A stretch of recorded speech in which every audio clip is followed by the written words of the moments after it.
Assalamu alaikum. In this video, how to insert image in a box in Photoshop. Let's begin.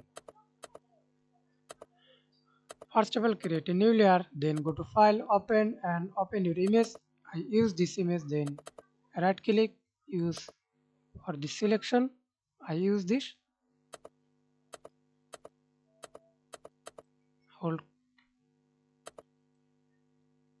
press Ctrl A, press Ctrl C. Again press Ctrl A, press Ctrl C or copy this image, then go to filter tab, use vanishing point, then click this corner,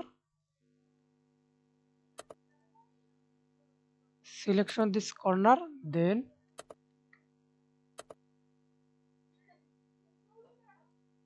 then press Ctrl V. See this, inserted this image. Press Ctrl T, hold Shift, resize this image.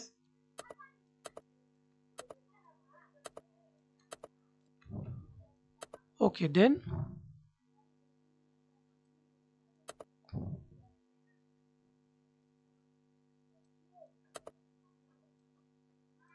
click OK. Now we can see this insert image in a box. Thanks for watching video. Please subscribe to my channel, like, comment, share.